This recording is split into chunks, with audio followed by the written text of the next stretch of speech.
लघु कथा। एक कसाई के घर में एक चूहा बिल बना करके रहता था। अचानक एक दिन चूहे ने रात में देखा कसाई की औरत थैले में कुछ लेकर के आई। चूहा बड़ा खुश हुआ, लेकिन ये क्या? कसाई की औरत ने तो थैले में से चूहे को पकड़ने वाला पिंजरा निकाला। चूहा घबरा गया। चूहा जान गया कि मुझे फंसाने के लिए पिंजरा लाई है। उसी कसाई के घर में 3 और जीव रहते थे।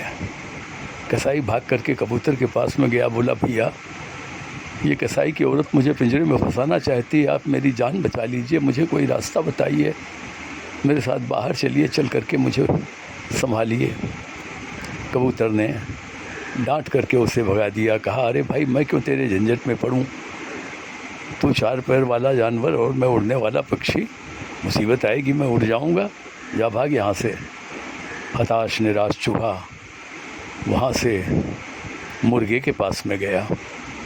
उसी घर में मुर्गा भी रहता था। मुर्गा, भाई मुझे बचा लो, वो पिंजरा लेकर के आई है, मुझे कैद कर लेगी और मुझे मार डालेगी। मुर्गे ने कहा, भाई तेरा मेरा क्या रिश्ता, मैं तो आराम से देखो दाना चुग रहा हूँ, रोज़ मुझे खाने को मिलता है, मैं मस्त हूँ, मैं कहीं नहीं कुछ नहीं करूँगा तेरे लिए, चलो भाग जाओ यहाँ से। दुखी मन से बेचारा उसी घर में एक बकरा रहता था, बकरे के पास पहुँचा। बकरे भाई मुझे बचा लो, आप तो बहुत बड़े हो, मैं तो बहुत छोटा हूँ, आपके सामने मेरी रक्षा करो, मुझे किसी तरह से बचा लो, ये मुझे मार डालेगा। बकरा अभिमान में बड़े ज़ोर से अट्टहास करके हंसता है और बोले, चल भाग यहाँ से, मैं तुझे क्यों बचाऊँ, तेरा अपना काम तू जान। चूहे ने सोचा, अब मैं क्या करूँ, इस घर में रहना मुश्किल है। चूहा उस घर से बाहर निकल गया। कसाई के घर के सामने सड़क के उस पार एक छोटे से मंदिर के पास में एक पीपल का पेड़ था। उस पेड़ की जड़ में बिल बना करके वो वहीं रहने लगा। रात में चूहे की जगह चूहे के पिंजरे में एक सांप फंस गया। कसाई की औरत ने सोचा कि चूहा फंस गया है, क्योंकि सांप की पूंछ बाहर लटक रही थी।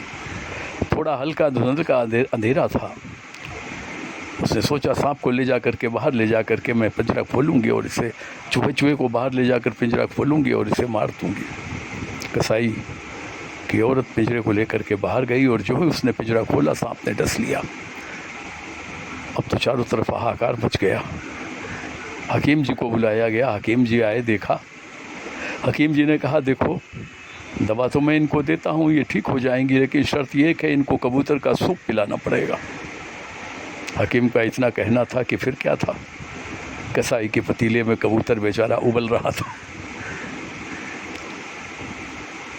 सांप ने काटा है सुन करके पास पड़ोस के लोग आए दुख प्रकट करने के लिए। काफ़ी देर तक बैठे, उनका स्वागत सत्कार करने के लिए मुर्गियों को काट करके उनको बिरयानी खिलाई गई। कसाई की औरत ठीक हो गई। कसाई की औरत ठीक हो गई ये सुन करके उसके रिश्तेदार आए, दावत हुई और दावत में बकरे को काट करके सबको बकरे का मांस खिलाया गया।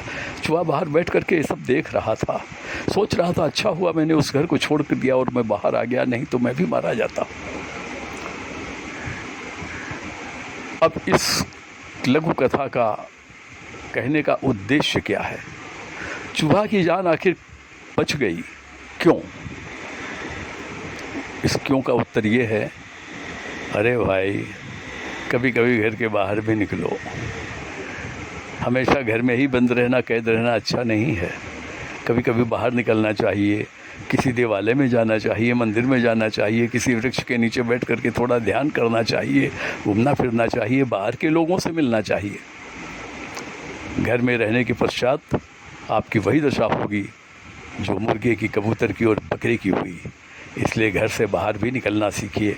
घर में बंद रह करके और अपने जीवन को आलस में बिता देना अच्छा नहीं। जब तक आप घर से बाहर नहीं निकलेंगे कुछ नहीं होने वाला। घर के अंदर तो पड़े रहो, एक दिन उबल जाओगे, कट जाओगे। यही कथा कहने का यही उद्देश्य था। घर से बाहर निकलना चाहिए, घर के बाहर बहुत बड़ी दुनिया, उस दुनिया को देखना चाहिए। आपको अपने जीवन के बचाव का कोई न कोई रास्ता दुनिया में से ही निकल करके आएगा, क्योंकि जिस चाबी से ताला बंद होता है उसी चाबी से ताला खुलता भी है। नमस्कार।